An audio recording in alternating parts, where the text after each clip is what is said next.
Transmitter device activated. Coordinates set for Earth 2. Hey everyone, welcome back to the Earth 2 podcast, a podcast where we explore the origins and development of the DC multiverse and the legacy of Golden Age characters throughout the Silver and Bronze Ages of comics. I'm Peter Watson. And I'm David Steele. Thank you for joining us. I hope it's been a long week of anticipation and excitement. Oh, of course. Because we're back for essentially part 2 of Crisis on Earth-3. Mm-hmm. This is issue 30 of Justice League of America, with a cover date of September 1964, publication date July the 23rd, 1964. Exciting. It is exciting. Yeah, I can't wait to go on with this, frankly. Right, so we open on one of the nice big recap splash pages. We have all the floating heads with all the lineups. We have the Flash, Wonder Woman, Superman, Green Lantern, Batman for the League. We have Dr. Fate, Black Canary, Hawkman, Dr. Midnight and Starman for the Justice Society. And of course for the Crime Syndicate of America, we have Johnny Quick, Superwoman, Ultraman, Power Ring and Owlman. And, as we're now used to, there's the big recap in the middle. Just as the superheroes of the Justice League of America exist on Earth 1, and as the superheroic Justice Society of America lives on Earth 2, there is a super-villainous crime syndicate on Earth 3. These supervillains who dominate their Earth because they are the only super beings on it find their fighting edge dulled from lack of effective competition. When Ultraman develops a new power by exposure to green kryptonite, he discovers Earth 1 and the Justice League. Entering Earth 1, the Crime Syndicate does battle with the Justice League and is on the verge of defeat when, thanks to the trickiness of Owlman, the villains save themselves by vibrating with their foes into Earth 3, where they gain a victory on their home grounds. Seeking a neutral battleground for a showdown battle with the Justice League, the Crime Syndicate finds Earth 2. To ensure complete neutrality, they decide to oust the Justice Society from their own world. Detecting Ultraman's vision, peering into their Earth, the Justice Society, through the magic of Dr. Fate, contacts the Justice League and discovers what has occurred so far. Continue now the follow-up adventure to the story outlined above. The most dangerous Earth of all! Man, I've been dreaming about the Crime Syndicate, I think, every night for the last week, after all the prep and photoshopping and all that sort of stuff. Sure. Exhausting. So, the story opens on page 2. We have a recap sort of flashbacky panel at the beginning, which is basically the cover to issue 29 Yes. of the JSA looking down into their crystal ball and looking down at the Justice League. And the caption at the top says, Freed long enough by the potent magic of Dr. Fate from the spell of the Master Criminal Power Ring, the Justice League of America relates what has happened to them, and the awesome threat posed to Earth 2 by the Crime Syndicate of America. And Flash says, The Crime Syndicate intends attacking you in Earth 2. And Green Lantern adds, After they dispose of you, they plan to bring us there and use it as a battleground to decide which of us is the superior fighting force. Frozen with interest, the Justice Society of Earth 2 listens. Yeah, and it's nice, this panel, the way they're all sort of illuminated. There's shadows and stuff. I really like this. With the glow coming off. Yeah, Of the it's lovely, isn't it? Yeah. I'm struck because you can probably tell. I mean, especially the lighting on Dr. Fate and Dr. Midnight is beautiful. Yeah, fantastic. And there's 3 voices coming off it, and they could be anyone, quite frankly. We'll just assume that the first one's maybe Gal Gadot's Wonder Woman, and I'll say, we'd like nothing better than to join you in your fight against the Crime Syndicate. And let's just say Superman says the second one.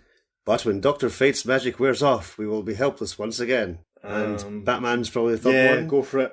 At least we were able to warn you, fellow crime fighters. And panel 3 shows the Justice League looking up. It's like a hole in the ceiling almost, looking up at the Justice Society, looking down at them. And again, the lighting on the JSA looks terrific. So we have a caption which says, The voices of the Justice League members throb with sincerity as they call out their fateful warning. Yep, and Superman says, The supervillains of the Crime Syndicate tricked us when, at Owlman's suggestion, he had Power Ring put a special vibratory force in the bodies of the Crime Syndicate members.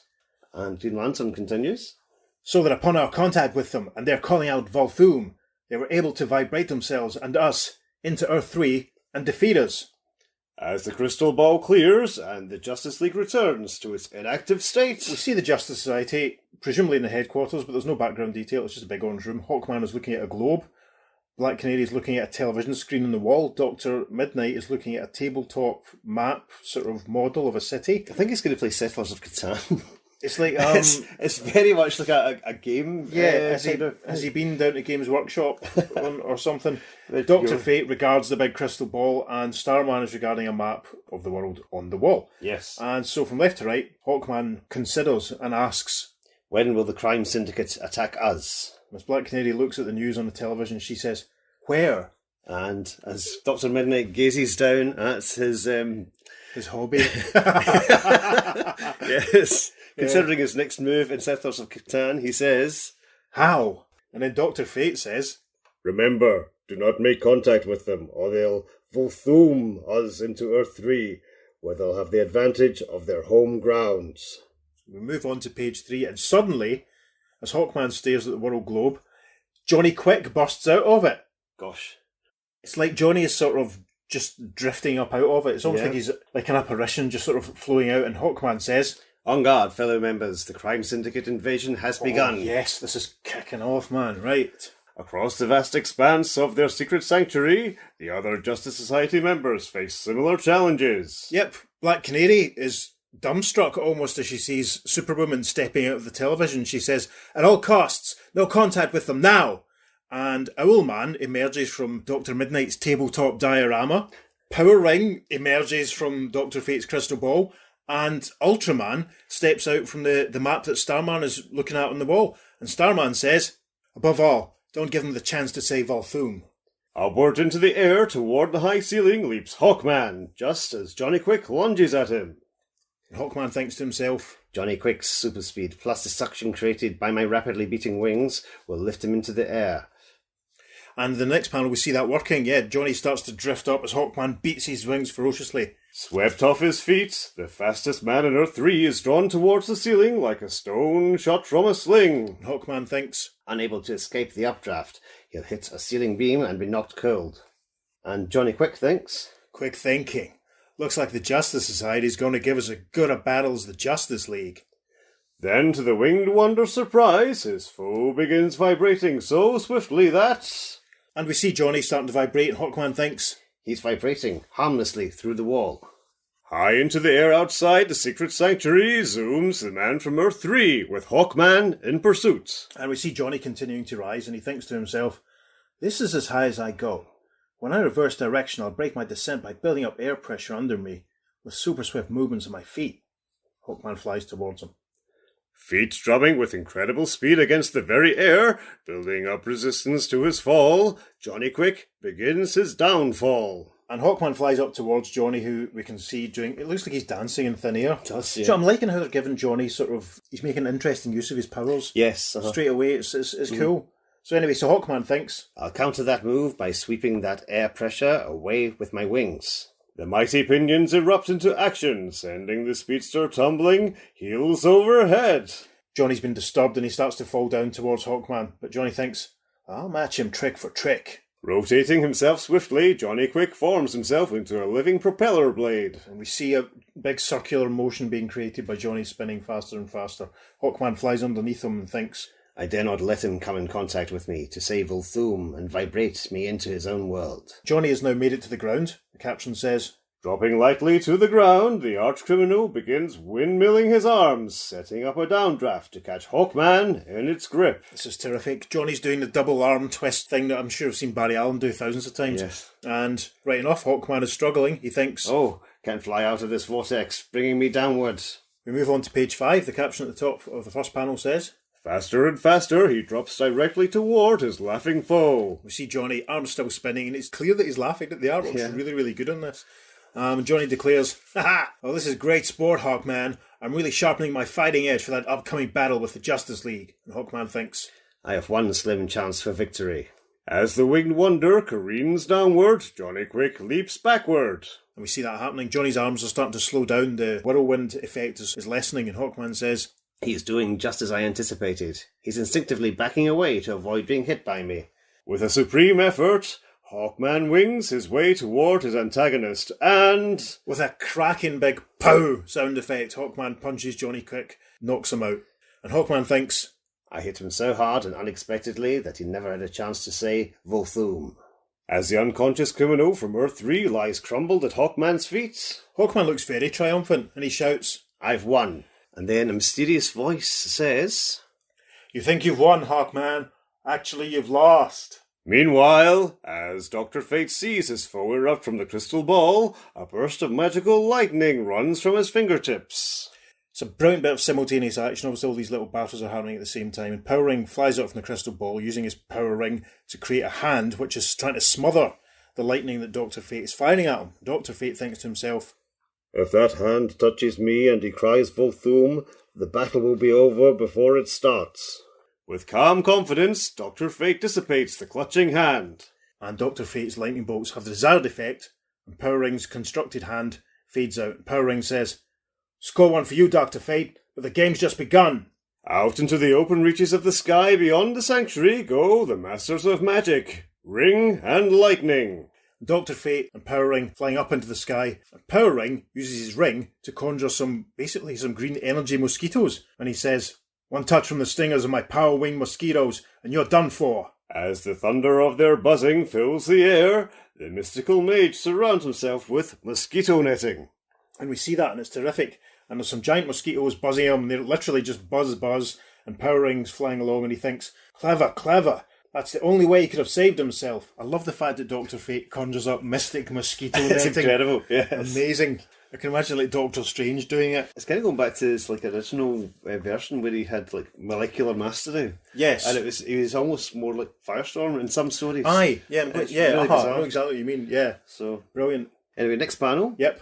Then, as the verdant insects blindly fly at their prey, We see Dr. Fate in his net, and it's having the desired effect because all the mosquitoes are popping out of existence. the magical powers in the net are destroying them. Then, below, the Earth-3 criminal. And Dr. Fate sort of swoops down with the cape billowing out behind him, and Power Ring is flying off, slightly further off in the distance. And Dr. Fate has magicked a giant wheel with all the symbols of the Zodiac on it, and he has it between them. And Power Ring thinks to himself, he switched to the attack by forming a great metal wheel and swinging me around with it as it rotates faster and faster. I'll get rid of that weapon in a hurry. A beam from the power ring dissolves the circle. Yeah, and all of the symbols, the Zodiac symbols, start floating off it. We see Power Ring zapping at Dr. Fate in the background. It's all like the perspective of the previous panel is sort of shifted. And Power Ring thinks, on the underside of the wheel, the signs of the Zodiac coming to life. Animated by Dr. Fate's magic, the astral figures rise and attack the stunned criminal. And we see Power Ring just being battered by them, I suppose, literally, because he says, "Battering me into unconsciousness." Dr. Fate says, Ensuring my triumph. Another mysterious voice says, "On the contrary, Dr. Fate, it has resulted in your defeat." We cut back to JSA headquarters. The caption says, Meanwhile, as Owlman leaps at him, Dr. Midnight hurls a special blackout bomb on the floor of the secret hideout. something appropriate, I think, about Owlman and Dr. Midnight fighting. Yeah, definitely. There's a much later story. Batman and Dr. Midnight are sort of linked together as sort of the closest equivalents at one point. Yeah. That all sort of fits. So, Owlman is leaping off the now. It looks actually like it's been destroyed, which is a shame. The tabletop diorama that Dr. Midnight and his pals spent so long making out of paper mache and milk bottle tops and sadly not to scale, crudeness of the model, etc. Dr. Midnight hurls a blackout bomb at the leaping Owlman, thinks to himself, "Although I'm blind, these infrared goggles enable me to see both in light and in utter darkness." Handy recap of his power there. Swiftly, a pall of ebony darkness rises about the duo. In this blackness, I can see Owlman clearly. But Owlman thinks, He forgets that an owl can see in the dark too. The master criminal from Earth-3 drives a solid fist against the jaw of his Earth-2 foe, but... and we see Owlman's fist passing right through Dr. Midnight's face. Huh? My fist went right through him, as if he were a phantom. On the next page, we get a close-up of Dr. Midnight, who thinks to himself, on the chance that Owlman might be able to see in the dark too, I threw a distortion blackout bomb that made him see me off to one side instead of where I really am. Now, I'll blast a hole in the ground into which he'll fall as he stumbles around looking for me. But, as a yawning hole gapes for the criminal from Earth-3, Owlman comes to an abrupt stop. And we see, through all the fog from the blackout bomb, we see that a hole is emerged in the ground right enough. Owlman's standing right next to it, and he thinks, Why should I go searching for him when, with my superior brain, I can force Dr. Midnight to come to me? and we see the hole in the ground, and Dr. Midnight stepping out over it because Owlman is generating waves of force from his brain that are obviously flying towards Dr. Midnight, obviously affecting him. The caption says, As that mental force grips him, the Earth 2 superhero moves forward, stepping into his own trap. Oh, right, and Owlman thinks... I hear his footsteps as he approaches. I don't have to see him to hit him.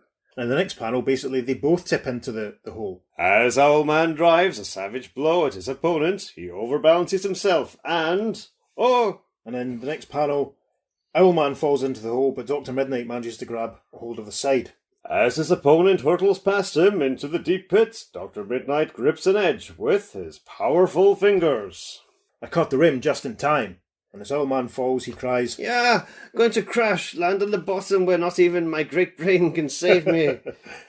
Dr. Midnight descends into the pit. By toe holds and hand grips, he descends to where his foe lies crumpled. And Dr. Midnight says, I beat him!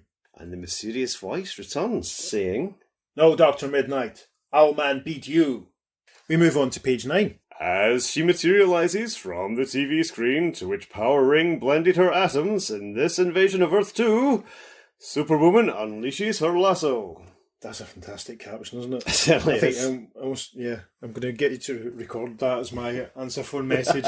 So, Superwoman bursts from the TV screen on the wall, lasso in hand, and she says, I'll make this short and sweet.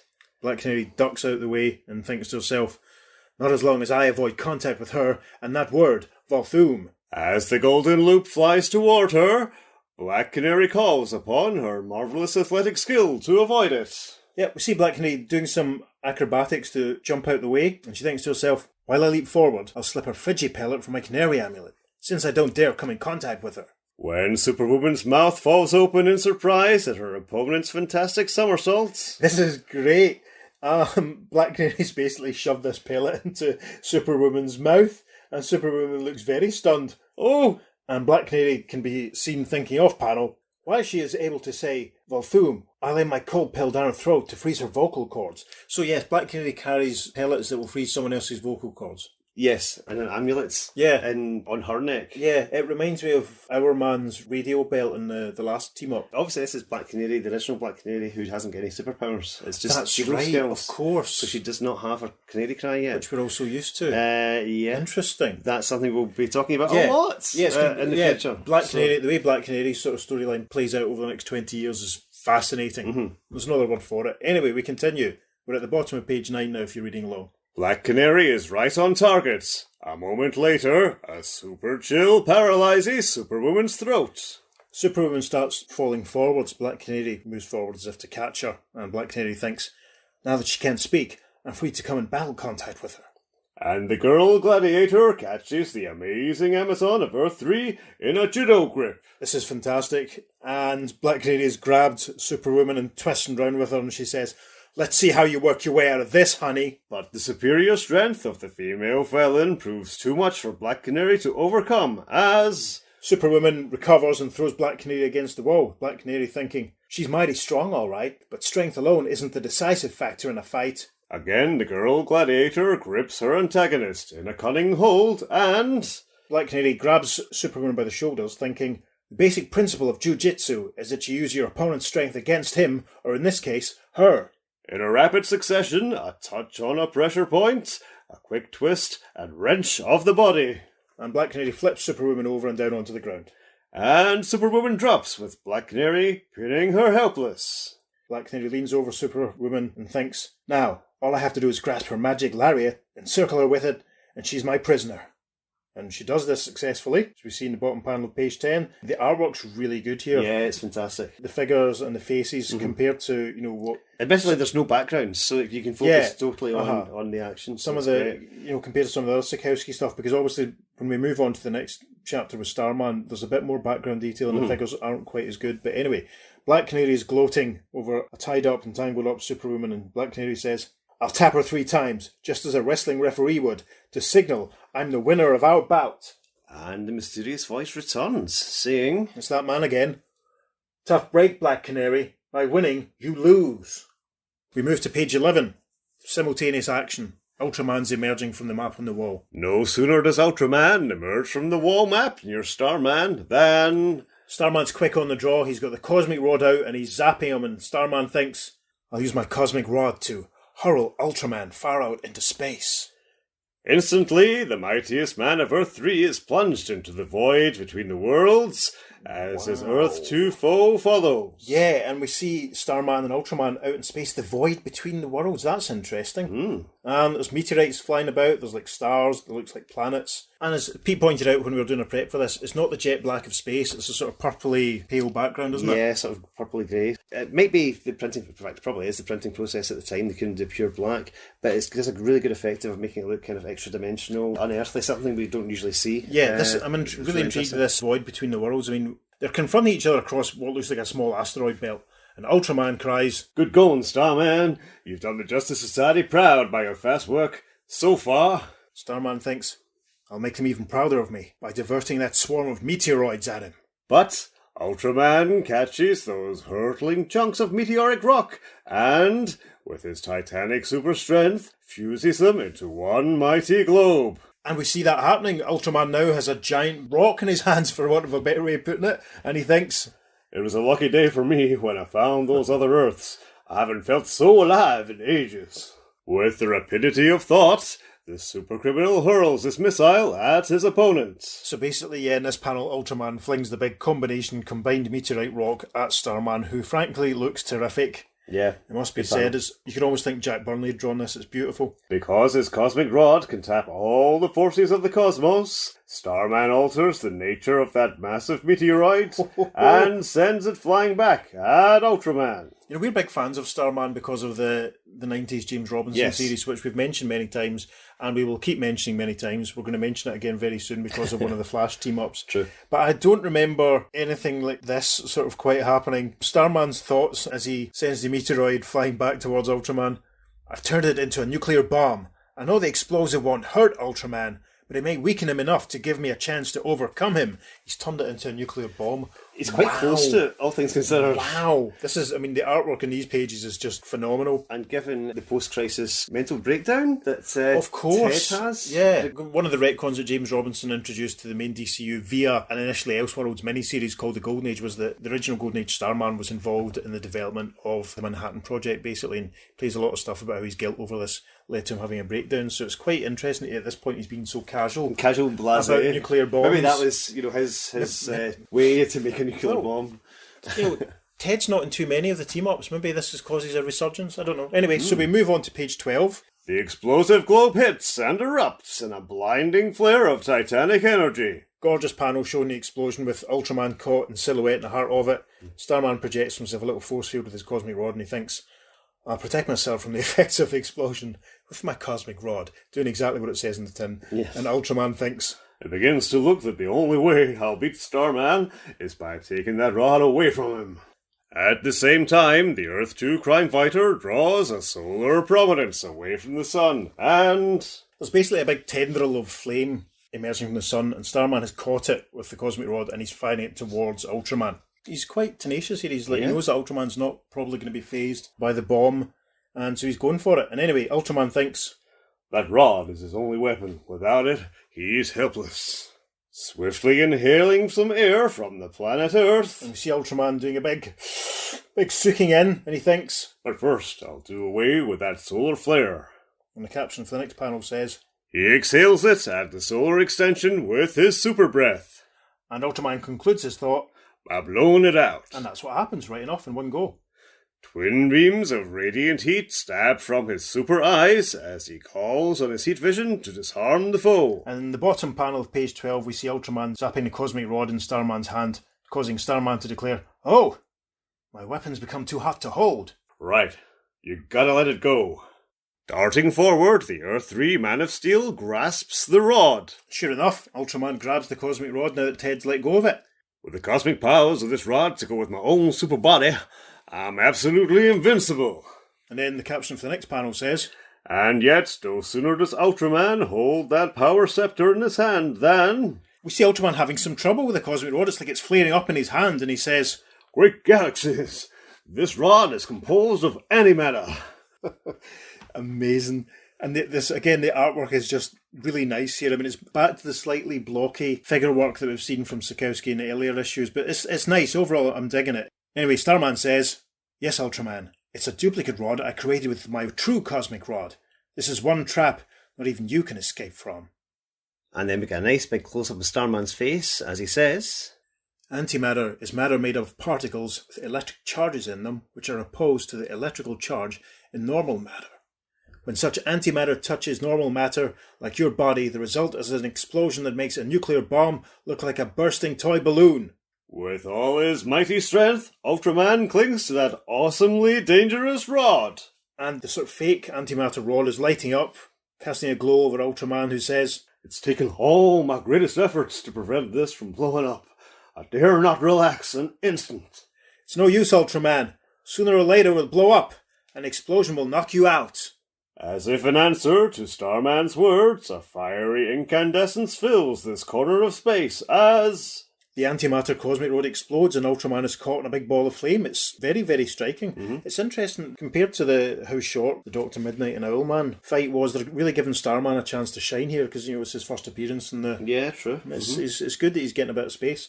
So anyway, Starman is floating a little bubble that he's made of the cosmic rod, and he thinks, protected by my cosmic rod, I can see the explosion and know that I've defeated him. And Ultraman, caught in the heart of the explosion, thinks, Nothing can harm my invulnerable body, but the force of the detonation is robbing me of my senses. And then the mysterious voice. Is that cries out mysterious again. voice again? Yes. Seeing is not believing, Starman. Ultraman has won, and you have lost. We move on to the top of page 14, and the first panel, we basically see Hawkman, Dr. Midnight, Dr. Fate, Black Canary, and Starman sort of fading in. And the caption says, At the very moment of their triumphs, a strange sensation overcomes each of the Justice Society members. And Hawkman thinks to himself, I'm fading away from Earth too. And Black Canary thinks, strange alien forces are travelling through my body.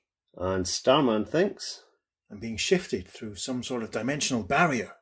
And in the next instant, they find themselves on Earth-3, dazed and helpless. Yep, all the members of the Justice Society are on the ground, and the Crime Syndicate are lording it over them, and Owlman declares, This time I planned matters so that even if the Justice Society members didn't come into contact with us and give us a chance to say Volthoom, they'd automatically defeat themselves by saying that they had won.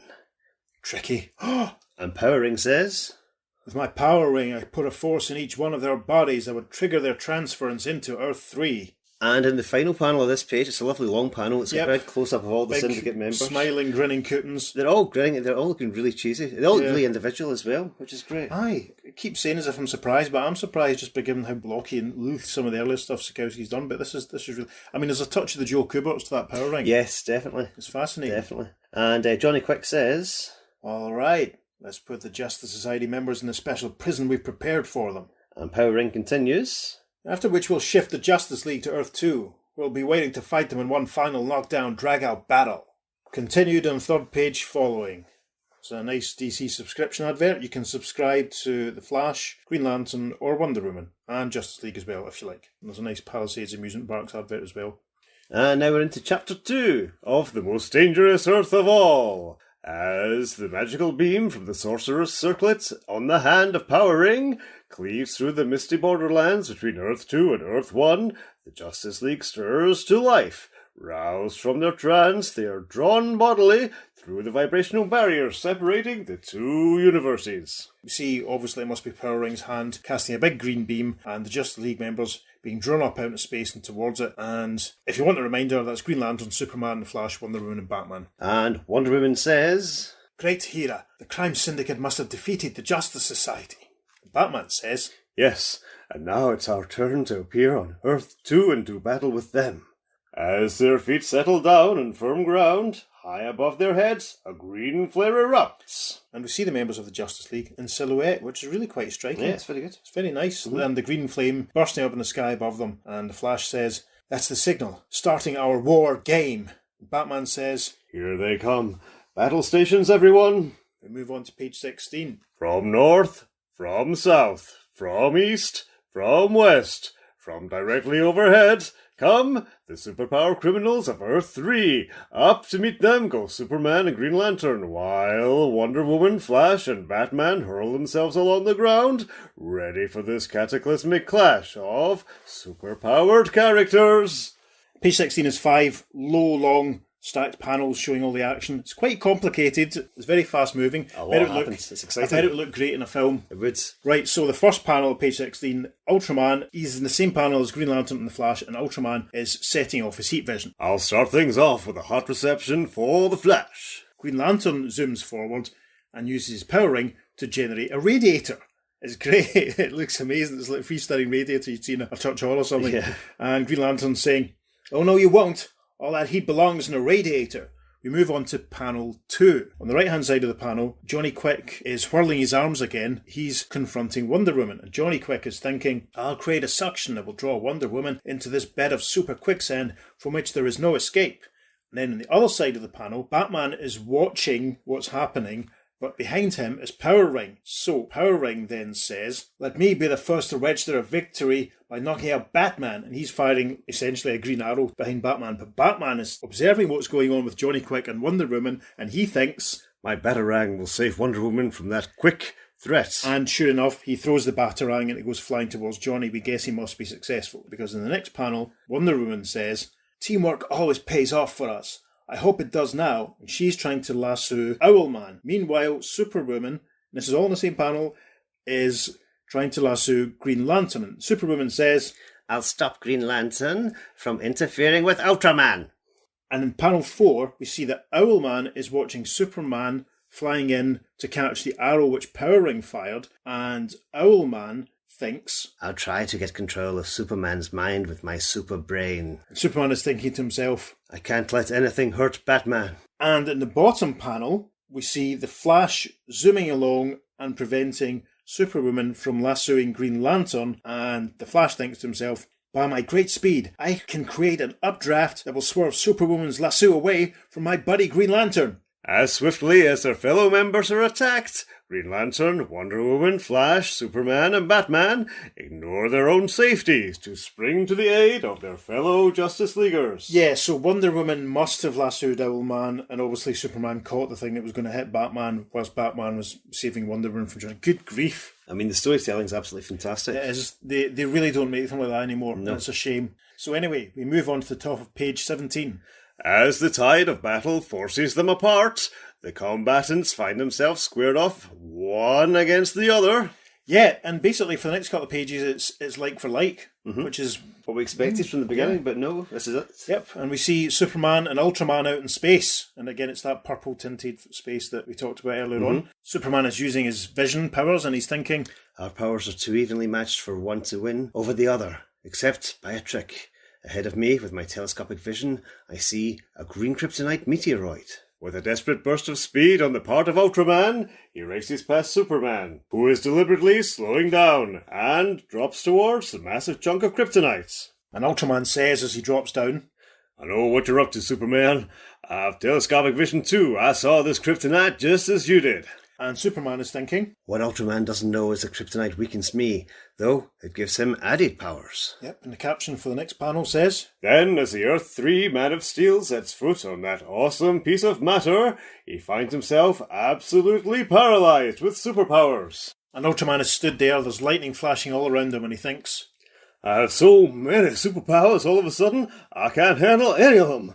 Each power is fighting the others in an effort to get at Superman, and as a result, I can't move a single muscle.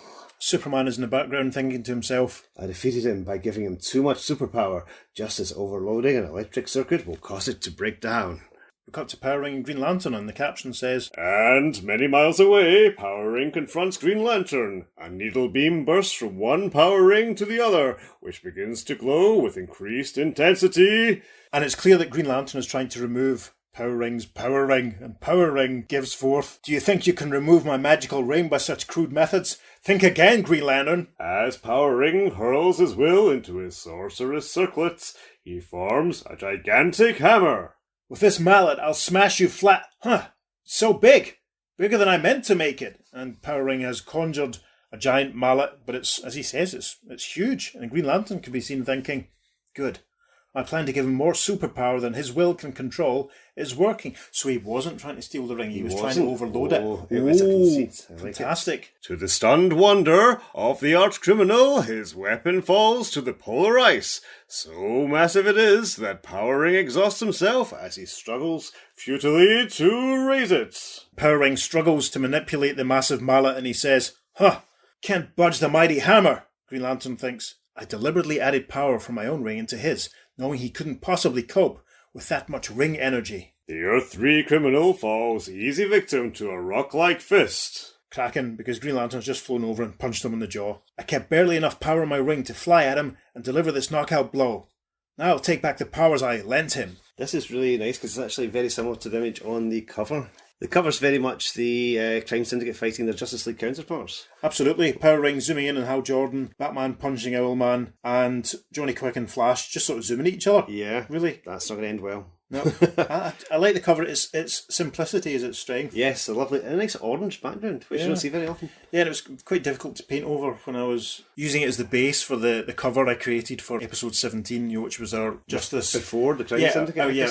our inverse legacy of the Crime Syndicate, which I was deliberately creating and trying to make it look a bit Silver Agey. And we had a comment on Instagram which sort of suggested I've been quite successful. So that was a massive boost to my ego. I can't lie, but it's a nice cover, very different to the last one, and there's a certain spark to sort of basically seeing the heroes fighting these versions of themselves. Yeah, very exciting. So the battle continues. Yes. Elsewhere, Superwoman prepares to fling a huge boulder down on Wonder Woman. And right enough, Superwoman has the boulder caught in her lasso and she's bringing it down towards Wonder Woman. And Wonder Woman thinks, we have such equal powers that I've got to outmaneuver her. And Superwoman says, Oh ho, so you're trying to catch hold of my lariat and yank it from my hand, are you? The Earth-3 Amazon diverts her golden rope to send it twisting about that of her opponent. Well, two can play at that game, and it seems I play it better than you do. And Superwoman has lassoed Wonder Woman's lasso, essentially. And Wonder Woman thinks, she did just as I expected. I deliberately allowed her to take my lasso from me. Possessed of two lariats, Superwoman hurls the great ropes at her Earth-1 counterpart. And we see that going on, and Superwoman says, With these around you, you'll be unable to make a move against me. To her surprise, as the magic lassos sail up and outward. Yeah, I wonder if there's some sort of light poles repel effect sort of happening here, because Superwoman is having trouble controlling the two magical lassos. And in fact, she says, Oh, it takes more of my super strength to control both these ropes than I thought. And Wonder Woman is zooming up the hill towards her, and Wonder Woman is thinking, before she can recover from her surprise, I'll rely on my super swiftness to put her out of commission. With every ounce of her mighty strength, Wonder Woman slams home her fist. Yep, Wonder Woman knocks her out. We see both lassos falling to the ground. We move on to the next battle. Across half a world, the two fastest men on two Earths tackle each other with speeds that come close to that of light itself. Fantastic panel here. And we're in the desert, and Flash is doing his classic, creating a whirlwind of dust by running round in a circle, and he's thinking, the only way I can use my speed to defeat him is to make him even faster than he is. And Johnny's retaliating by doing a classic spinning top manoeuvre, and he's thinking, Flash, whipping up a dust storm at me. Yeah, it's obvious that Johnny is doing the spin to try and counter the effects of what Barry's doing, I think. Mm-hmm. After shunting the sandstorm away from him, Johnny Quick races toward the Scarlet Speedster, only to find that Flash is drawing him along with a terrific wind suction. Barry is speeding off ahead with Johnny behind him, and Johnny says, when I hit you, it'll be with the impact of a fantastically fast cannonball. And Flash is thinking, you just keep on thinking that, fellow. Over the page on to page 20. Suddenly, the Earth-3 villain finds he is moving so swiftly that he runs right through the Flash. I can't stop. I've worked up so much speed that it's running away from me. My muscles are going so swiftly that they don't respond to the commands of my brain. And right enough, it's a great panel. We see Johnny just running straight through Barry's if Barry's come to halt and letting Johnny run on ahead. It's a matter of seconds only before Johnny Quick, his body unable to govern its own speed responses, collapses. And we see Johnny on the ground, Barry running up to him, Barry thinking, I hope my fellow members are doing as well as I. While on the other side of the continent... Yep, it's the turn of Owlman and Batman. and Batman is trying to fire a punch at Owlman, and Owlman is thinking, I'm making Batman miss me every time he aims a blow at my jaw. My super brain can easily control his. Batman is, he's not having a good time, he says, Oof, missed again. and then Owlman lays a punch on Batman, saying, You make a target I can't miss. Batman thinks, I've got to take this punishment, trusting in my great physical stamina to withstand his blows until... And then in the bottom panel of page 20, Surprisingly, the Gotham City detective turns his back on his foe. Batman continues his train of thought from the previous panel by thinking, Until I can take advantage of his mental domination of my brain to turn his greatest weapon against him. Like this. Owlman looks like he's conjuring. It's a great panel. Yeah, great It expression. really highlights the difference in their facial features. It's definitely not Bruce Wayne. No, Anyway, Owlman thinks. I'll give him another mental command to turn around. Then Batman thinks as we reach the top of page 21. The left side of my brain at which Owlman was beaming his thought controls governs my right side movements, but by turning my back on him, I'll receive his orders with the right side of my brain, which controls my left side. Fantastic. And then, yes, in the next panel, Batman is successful and knocks Owlman out. Then Batman whirls, and as Owlman steps within range to deliver a blow, Batman thinks. by commanding me to turn around, it leaves me my left hand free to catch him off guard. Sure enough, Owlman goes down like a sack of spuds. And then we see the defeated crime syndicate all lined up, looking very unhappy. Ultraman looks like the actor George Baker. He does, actually, yeah. We might post a comparison. The Justice League look very calm and resolute in their victory. And the caption says, As the defeated crime syndicate members regain consciousness, the Justice League gathers to discuss what is to be done with them. And Wonder Woman says, We certainly can't return them to Earth-3. They might find a way to overcome us again on their home ground. and Green Lantern adds, Judging by their expressions, they're disappointed we're not going to do just that. Story page 22, The Most Dangerous Earth of All, Chapter 3. As the talk continues, the features of the supercriminals become distorted by stark fear. Flash says, why do we leave them imprisoned here on Earth 2? and Green Lantern adds, Their frightened expressions indicate they don't relish that suggestion either. Once more, that same frightened look crosses the faces of the Wicked Five when... Superman says, How about putting them on Earth 1? We outclass them in our world. Batman says, No, they're just as afraid of that idea. But why? What can they possibly have to fear on Earth 1 or Earth 2? and the caption for panel 3 says, It is only when Green Lantern offers a solution that broad smiles stretch the lips of the Earth-3 super beings. let's simply isolate them in the vibrational barrier lands between Earths 2 and 3. And a voice who we can't actually ascribe to anyone. I wonder if it's probably the Flash, do you think? Yeah, probably Flash. Okay, so Flash says, they sure go for that idea, so that's it. But first, let's find out why they like it. This panel, we didn't really say, panel 3 just has them all just going, Yeah. big cheesies, it's great. And in panel 4, Green Lantern holds his power ring up and he says, I'll handle that assignment. I'll command Power Ring's magic gem to tell us what happened after the crime syndicate defeated the Justice Society. As the Emerald Gladiator flashes his mental command, We get a big close-up of the sparkling power ring that belongs to Power Ring, and a voice comes from it saying, When they imprisoned the Justice Society members on Earth 3, Owlman suggested that they take one last precaution. They so constructed their prison that if the Justice Society is ever freed from it, a special device would automatically blow up Earths 1 and 2.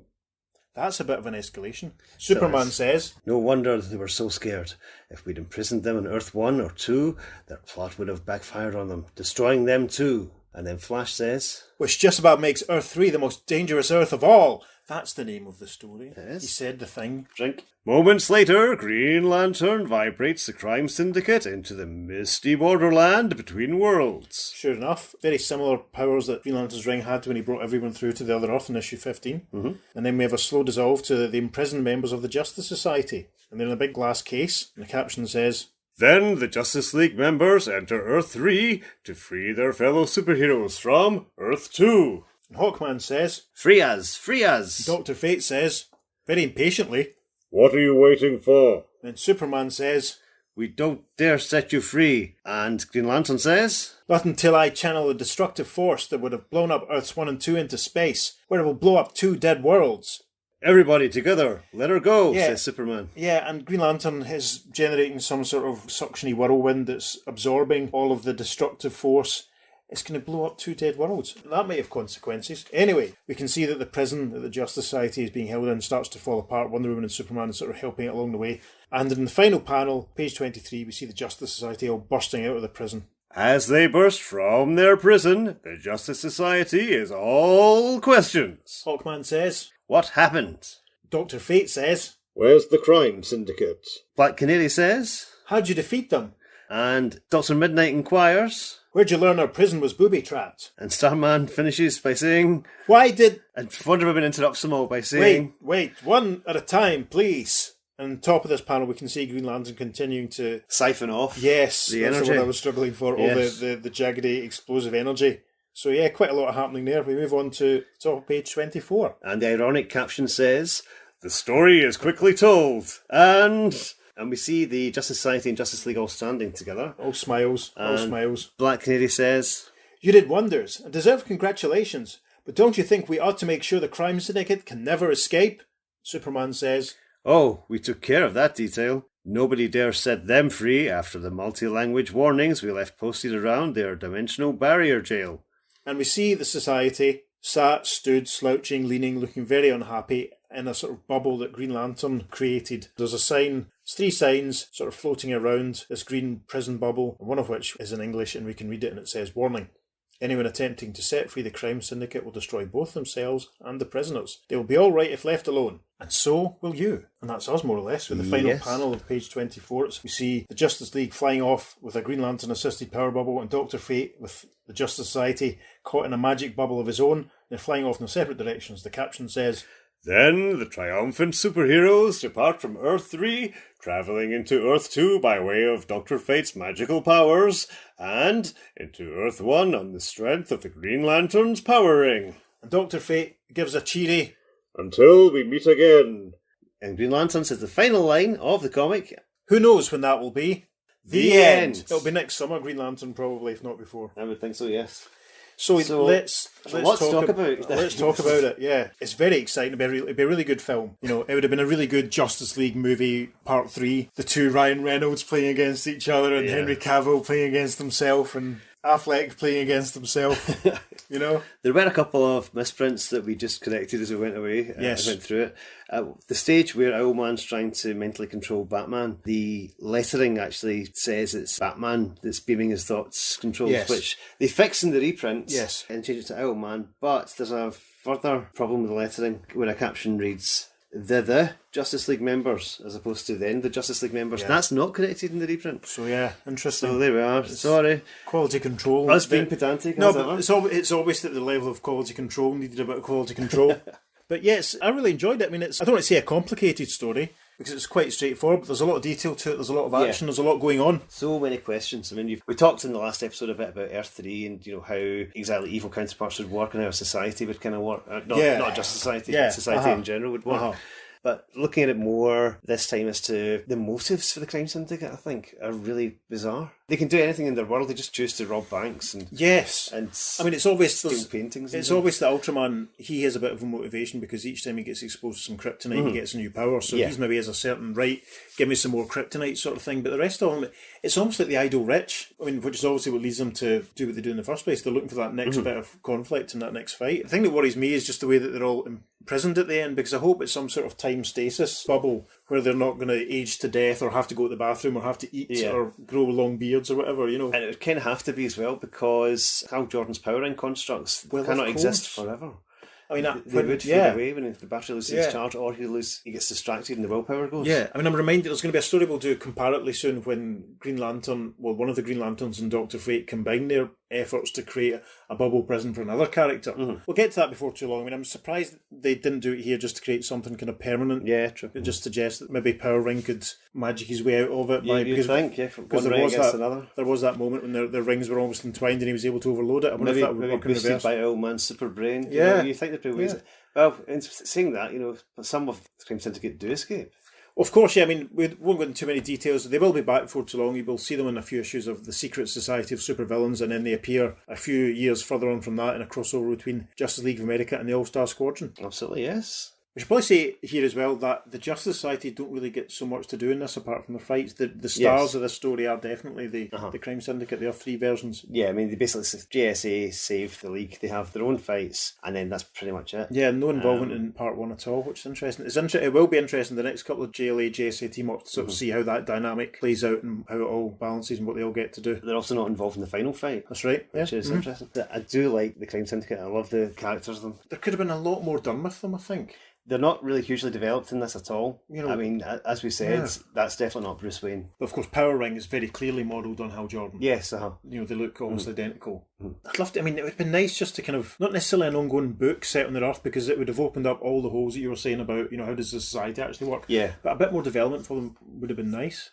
Well, we do get that post-crisis. Yeah. Lots of the stories then. There's the big story that went through Trinity. That's quite long. I don't think I read that. Was that the weekly series? Yeah. Was that the weekly pre-Flashpoint series, the one that Kurt Busiek, and Bagley drew? Right, okay, cool. They did a lot in that. Obviously, there's JLA Earth 2, which is when there only was one Earth, and then they did an anti-matter version. The graphic novel by Grant Morrison and Frank Whiteley. Yeah, which is excellent. Their characters are a bit more fleshed out there.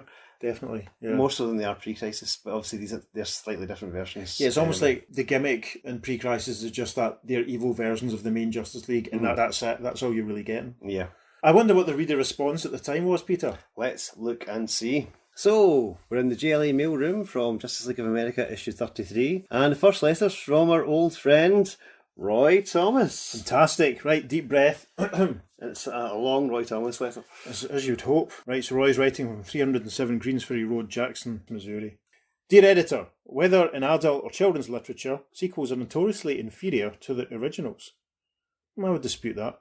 None of Dumas' later tales of D'Artagnan and the boys ever came up to the Three Musketeers in popularity. The Land of Oz and its successors never approached The Wizard of Oz. In comics, Crisis on Earth 2 did not, in my opinion, rival Crisis on Earth 1, although the two of them, counted together as one long continuing story, won last year's Ali Award. That's why it so gratified me on the day of my return to the United States from Mexico to be greeted by the latest JLA issue featuring the most dangerous Earth of all. Not that the cover of this comic surpassed the previous one, which had displayed Dr. Fate and his crime-busting cronies.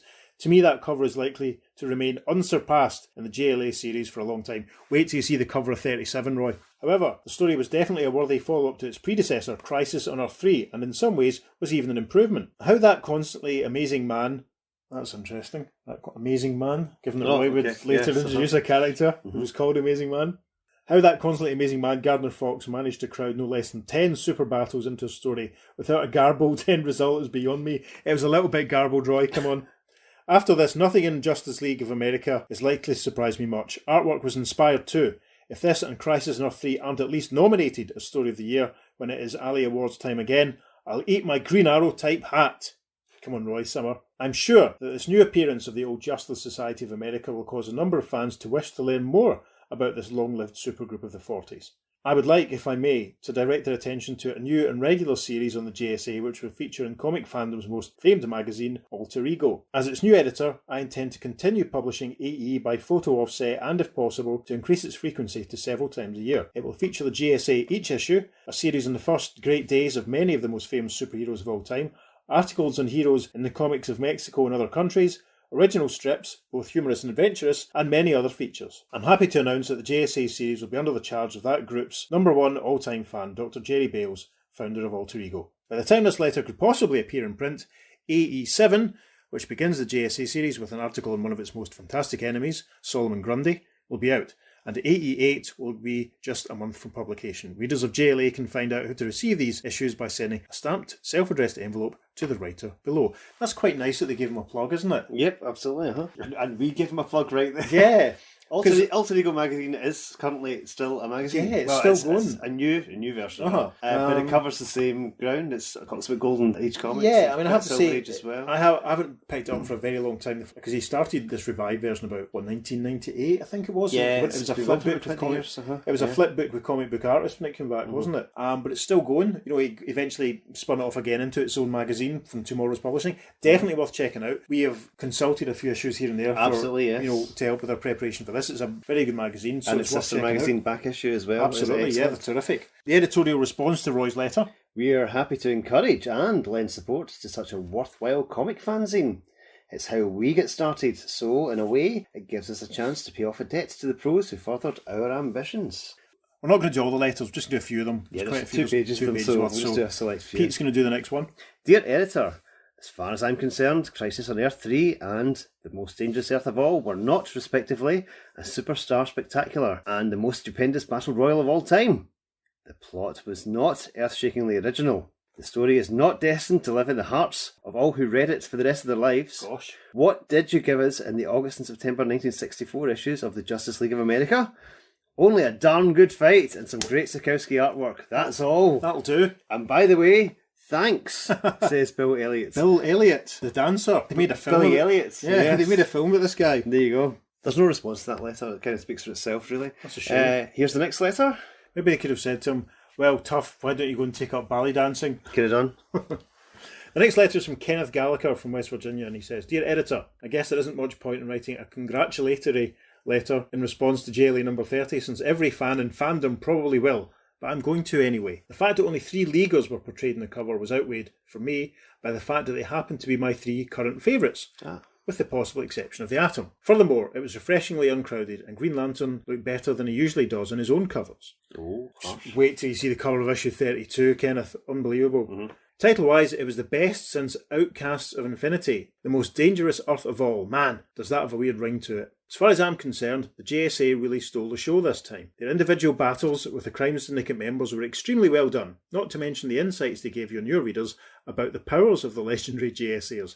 Even though I have seen Dr. Midnight several times in Flash, I was completely unaware of his blindness. By contrast, the battles between the Justice League and their Earth-3 counterparts were so short as to be almost ridiculous. This was outweighed somewhat by the unusual way in which they defeated their enemies. Imagine defeating a villain not by depriving him of his powers, as happens most of the time, but by increasing his powers to the point where he can no longer control them. Gardner Fox, take a bow for that ingenious innovation. One suggestion that I'm sure many fans will echo, since you've gone to the trouble of reviving the Justice Society, how about featuring them a little more prominently in your magazines? Oh. Yeah. I'd especially like to see Dr. Fate or Dr. Midnight do an occasional guest shot. Thank Kenneth. Right, and the reply to Kenneth. Now that the superheroes of the Justice Society of America have won a revived measure of fame, they deserve a chance to capture the hearts and imaginations of the current generation of comic book readers. Thus, in the forthcoming April issue of Showcase, Dr. Fate and Our Man will team up against one of the most awesome villains of bygone days, the marshland monster known as Solomon Grundy. As an extra treat and thrill, the original Green Lantern will make a guest appearance. Superb. There you go. So if you want to find out more about Solomon Grundy, check out the issue of Alter Ego that Roy was referring to in his earlier letter. Yes, terrific. The next letter is, Dear Editor, I sincerely enjoyed issues 29 and 30. Crisis on Earth-3 and The Most Dangerous Earth of All were the best stories you've published up to now! Exclamation point. Although all the heroes were drawn well, my favourite hero, Superman, was cheated on the covers. You always show his back, show him at a distance, or what's worse, leave him out altogether. You've said yourself he's the mightiest hero, so why do you invariably shove him in the background? I also thought you kind of cheapened the Justice Society by having the Crime Syndicate defeat them so that they could battle the more superior Justice League. I think both groups of superheroes are evenly matched. Although I took pains to criticise your efforts, it's only fair that I soothe your feelings by repeating my assertion that it was the best comic story ever written. I liked the way you kept the trio of teams to 5 members each, thus permitting more room to develop each character's part in the story. That's a good point. Story? No. Classic? Yes, says Bill Kroski from Miamisburg. And the response to that one is, recent issues have played up Superman more and more, cover-wise as well as story-wise. Obviously, a wise move on our part. Yeah, and the final letter is from Leonard J. Tirado, Regent Street, Saratoga, New York, and he says, Dear Editor, heaven help ye, Editor, if old Gardner Fox ever decided to start a comics group of his own. The most amazing thing about Mr. Fox, it's a shame he didn't say the fantastic thing about Mr. Fox, is that he's like a well of never-ending sagas of top-quality adventurous fiction and plausible, realistic, factual content. The above-mentioned elements can all be found in The Most Dangerous Earth of All. One thing which I feel is imperative for me to comment on is Mike Sikowski's artwork. In the past few issues, honest fans have spoken out praising Mike's work, despite the opinion of the majority of other fans that Sikowski's work is chicken scratching. Oof. Well, we've been quite critical, or maybe I've been more critical at times, I'm not sure, but, we have given praise where we've felt it was worthy, wouldn't we? Leonard continues, allow me to add my voice to the uproar of protest from Big Mike's fans. To the doubters I pose this question. Which artist on the entire DC staff, let alone perhaps even the entire comics field, could ever tackle as many and different heroes as in Crisis on Earth-3 or the most dangerous Earth of all? His portrayal of the superheroes of the Justice League and Justice Society, his original conception of the supervillains of the Crime Syndicate, cannot be beat. I have spoken. Well done, Leonard. And there's no editorial response to that one, which is probably quite tactful and says it all, really. Cool. So that's what the readers at the time thought, and you've heard what we thought. What do you think? What did you think about this amazing second two-part story of the Justice League Justice Society team-up? Yeah. Who was your favourite member of the Crime Syndicate, for example? Let us know. Yes. You can email us at theearth2podcast@gmail.com. Make sure you follow us on Facebook as well at the Earth 2 Podcast. We'll be putting up some choice panels from this amazing issue for you to check out, and you can see exactly what we're talking about. And you can also follow us on Instagram, also at the Earth 2 Podcast, and on Twitter, we're at podcast_Earth2. Yep, check out the Twitter and Instagram. We post the covers of the comics we're talking about with a few choice panels and a few other interesting things as we go along. So yeah, give us some feedback. If you can give us a rating on Apple Podcasts especially, that's great for our visibility and all that sort of stuff. That'd be terrific. And make sure you subscribe so you don't miss out on future episodes. Absolutely. Well, that's it for today. I've been Peter. And I've been David. And we'll talk to you next time on the Earth 2 Podcast. Transmatter cube activated. Return coordinates set for Earth Prime.